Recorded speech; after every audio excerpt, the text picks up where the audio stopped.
So you want to be able to detail your car yourself at home but don't know where to start? Don't worry, I got you. So the first thing that you're going to need is a pressure washer. But however, if you don't have a pressure washer, I recommend this. This attaches to your garden hose and you can fill this with soap, so therefore it sprays soapy water onto the car. However, a pressure washer is recommended for better cleaning. Now, there's tons of pressure washers out there on the market, and I'm not going to go specifically into the details on which ones I recommend, but however, just choose the one that you prefer. However, what I would recommend is that don't look at the pressure washer's PSI rating when determining which pressure washer you should buy. Instead, look at the GPM, aka the gallons per minute. Pressure washer companies only use PSI for marketing purposes, but in reality, they're just restricting the flow. Now, obviously, when you restrict the flow, the pressure is going to go up, but does that mean that it has better cleaning power? No. So that's why you got to look at the gallons per minute. Now, in terms of my recommendations, I would say that get anything close to 2 gallons per minute. Under is fine, but typically you want it to be over 1.5 gallons per minute. Under 1.5 gallons per minute means that it definitely does not have good cleaning power. Next, I would recommend is to replace the stock gun that comes with the pressure washer. These not only tend to leak a lot, but they're not meant for cleaning cars, they're meant for cleaning concrete. So therefore, I would recommend this, which is much smaller and much more compact.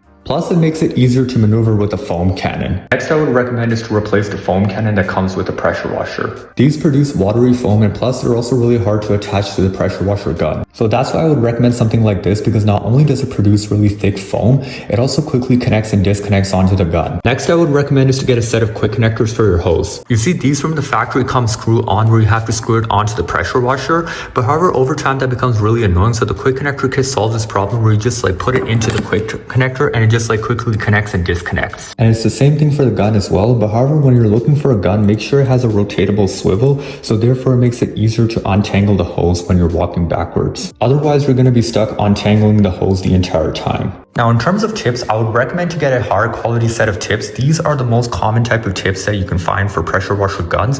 But however, as you can see, these don't have the best build quality, and plus they easily fall out of your hand and you can easily lose them. So I would recommend to upgrade to something like this, which has much better build quality and therefore also has a better grip in your hand so you don't lose them. Then obviously you want 2 buckets, one for the soap and the other one for rinsing, so therefore you don't scratch your paint. And you obviously need a wash mitt and a high quality microfiber drying towel. Don't buy a cheap drying towel because it's just going to end up scratching your paint. Lastly, you'll need a high-powered shop vacuum. Now, in terms of detailing products, I would recommend to use whatever you're used to using. However, what I would recommend is to stay away from anything that is cheap or overly advertised or no brand name. Anyways, that said, hope this helps. Till then, I'll see y'all next time.